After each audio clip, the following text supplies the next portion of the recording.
Alright, grab your holy water spritzer pals because the movie we are breaking down today is a lot. The story kicks off with immediate high-octane stress. We are in a convent in the middle of the night. Never a good sign. We see a nun, Marie, who looks like she has seen a ghost.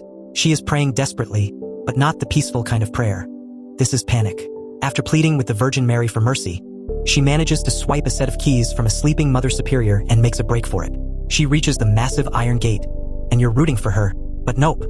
For hooded figures emerge from the shadows like dementors. Marie tries to squeeze through the bars, but they grab her. And they don't just drag her back. They snap her leg like a twig. It's brutal. The pain is so severe that Marie immediately loses consciousness. Next thing we know, poor Marie wakes up inside a sealed coffin and buried alive. She screams and claws at the cramped wooden box, but no matter how hard she cries for help, no one hears her. Talk about a claustrophobic opening. Cut to our protagonist, Cecilia. She's a young, bright-eyed American nun arriving in Italy to begin service at a remote convent. She gets picked up by a driver named Deacon in the airport and taken to this convent that is way out in the boonies. Zero-cell service territory. Upon arrival, she meets Mother Superior, who is immediately unnerving. She keeps telling Cecilia how beautiful she is in Italian, though Cecilia doesn't understand the language. It's not a compliment. It feels like she's inspecting a prize horse. Mother Superior orders another nun, Isabel, to escort Cecilia to her quarters. Isabel is brusque and annoyed at being assigned the task, but she eventually complies after receiving a stern look from the superior. As they walk, Isabel explains that the convent is built over the ancient catacomb of St. Stephen, an area that is strictly forbidden. She also mentions that their convent doubles as a hospice for elderly sisters who spend their last days there, and the nuns are responsible for caring for them. When they reach the room, Isabel warns Cecilia that life here is tough, and she can still back out if she wants. Cecilia insists she's staying. Later, while washing up, she befriends with another nun, Gwen, who seems to be the only normal person there. Gwen asks about her background. Cecilia explains that her old parish shut down due to lack of members, and Father Tedeschi from this convent invited her. Gwen drops some intel. Father Tedeschi has a habit of recruiting broken women. Cecilia fits the bill perfectly, which makes Cecilia uneasy. That evening, a formal welcome ceremony is held for Cecilia, during which she walks down the aisle with the other sisters and finally meets Father Tedeschi, who seems kind and offers to translate the Italian portions for her. Cardinal Merola presides over the vows, officially declaring Cecilia a nun. He then presents his ring for her to kiss, which makes her uncomfortable, though she goes through with it. During the celebration after the ritual, Tedeschi chats with Cecilia and reveals that he never intended to be a priest. His original training was in science and biology until he felt called by God. Cecilia opens up about surviving an accident at age 12, when she fell through icy water and her heart stopped for 7 minutes before medics revived her. She has always believed God saved her for a purpose, though she has yet to learn what it is. Later that night, Cecilia hears sobbing and follows the sound to a nun hunched over in prayer. When she approaches, Cecilia recoils. The nun's face is completely covered with a red cloth. Mother Superior appears and calmly explains that emotional outbursts happen sometimes. She leads Cecilia to an altar and hands her a large nail, claiming it was used during Christ's crucifixion. As the Mother Superior preaches that love requires suffering, Cecilia suddenly becomes dizzy and faints. The next morning, Cecilia wakes to what looks like a figure staring at her, but the moment she switches on a lamp, it disappears. She tries to shake off the encounter, chalking it up to too much wine at the ceremony. Cecilia and Gwen are then assigned to a work group under Isabel, who teaches them their duties: cleaning, caring for the sick, laundry, and slaughtering chickens for food, something Cecilia struggles with. One night, Cecilia wakes to find a senile elderly nun cutting a strand of her hair. Taking the woman back to her bed, Cecilia notices crosses branded into the woman's feet, deeply unsettling her. During a communal bath the next morning, Gwen tells Cecilia she once endured an abusive relationship and eventually joined a support group where she met some nuns. She admired them because they had stability and dignity. So Gwen became a nun not out of devotion but simply to escape her former life. Cecilia is shocked and suddenly becomes violently ill. She seeks medical help, undergoes tests, and is soon summoned by the Mother Superior to a room where Father Tedeschi, Cardinal Merola, and the convent's doctor, Gallo, are waiting. They interrogate her about whether she has ever had relations with a man. Cecilia insists she is a virgin, and Dr. Gallo confirms he examined her upon arrival and found her hymen intact. Mother Superior places a red folder into a drawer, catching Cecilia's eye. An ultrasound then reveals something impossible. Cecilia is pregnant. Merola immediately proclaims it a divine miracle, insisting the child must be a savior conceived without sin. Cecilia is overwhelmed, but Tedeschi gently reminds her that she has been searching for her purpose, and now God has revealed it. A grand ceremony is held that evening, where Cecilia is honored and crowned in a Mary-like fashion. As the weeks pass and Cecilia enters her second trimester, she loses a tooth while vomiting. In the dining hall, all the nuns stand to show her respect, except Gwen. When Cecilia sits beside her, Mother Superior insists Cecilia abstain from work and focus on feeding the baby. Gwen cynically jokes about when everyone will start calling her Mary. While relaxing in a bath, Cecilia is suddenly attacked. Isabel tries to drown her, screaming that the miracle was supposed to happen to her instead. Other nuns rush in to restrain Isabel, who continues ranting.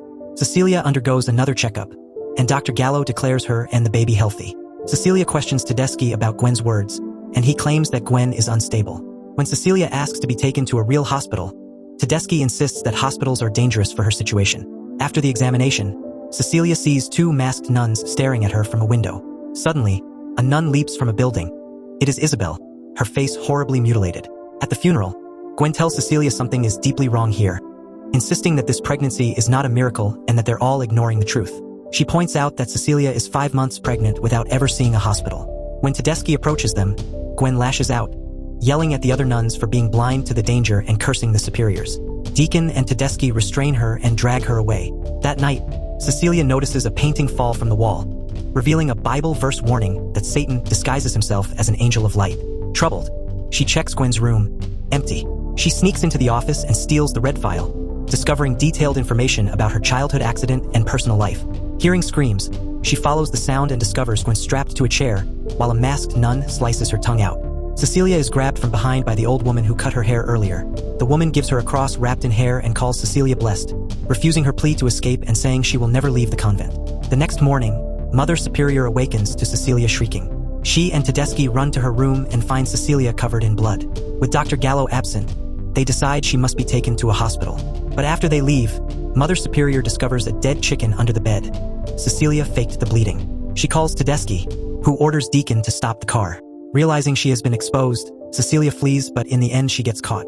Back at the convent, Mother Superior forces her into the shower and scolds her for tricking them. Cecilia defiantly declares that God will never forgive them, making the Mother Superior to slap her.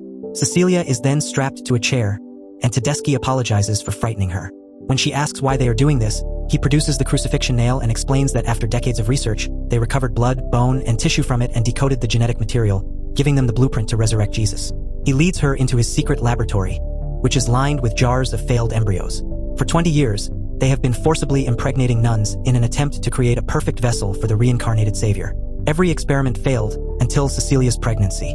Cecilia is devastated and refuses to cooperate. Tedeschi and Deacon respond by heating metal rods and branding crosses onto her feet, the same marks she saw on the old woman. Locked in a room after the torture, Cecilia pounds on the door and begs to be released. Time passes and Cecilia enters her 3rd trimester. She confesses to Cardinal Merola, demanding to know how long she had been targeted. Merola refuses to answer and quotes the Book of Revelation, saying the child she carries could be either the Savior or the Antichrist. She claims this cannot be God's will, but Merola asks why God hasn't stopped them if that were true. Later, while the choir sings, Dr. Gallo examines her and steps out to retrieve medicine, leaving her alone with the Mother Superior and an unlocked door. When the Mother Superior becomes focused in the ultrasound, Cecilia beats her with a cross until she dies. Cecilia runs into the hall as her water breaks. She encounters Cardinal Merola smoking and kills him with his own rosary beads. Dr. Gallo witnesses the aftermath and flees. Cecilia retrieves the holy nail and heads for Tedeschi's lab, intending to burn everything down. Tedeschi tries to stop her, insisting destruction won't stop their mission. If she dies, another woman will replace her. As she struggles through the pain of labor, he tries to grab her lighter. She smashes a bottle over his head and locks him inside the lab. He grabs her hair through the bars, yanking violently, but she drops the ignited lighter, and the lab erupts in flames. She watches, trembling, only to see Tedeschi extinguish the fire and break free. Cecilia flees into the catacombs beneath the church, the forbidden tunnels Isabel once warned her about. Tedeschi follows with a lantern. Cecilia hides inside a chamber, only to find Gwen's disfigured corpse beside her. Horrified, she pushes deeper into the tunnels while her contractions worsen. She finally spots a small hole leading outside and crawls toward freedom, until a charred Tedeschi grabs her and pulls her back. He restrains her and begins cutting her stomach open, desperate to get the holy child. Cecilia stabs him in the neck with the crucifixion nail, killing him instantly. She escapes the catacombs and stumbles into the surrounding woods but collapses as labor overwhelms her. Screaming through unbearable agony, she delivers the child. When she sees the newborn, she is filled with terror. The grotesque noises and appearance make it clear that the creature is not human. With no hesitation, gets a large rock and smashes the baby. If you like this story, wait for the next one. don't forget to like and subscribe.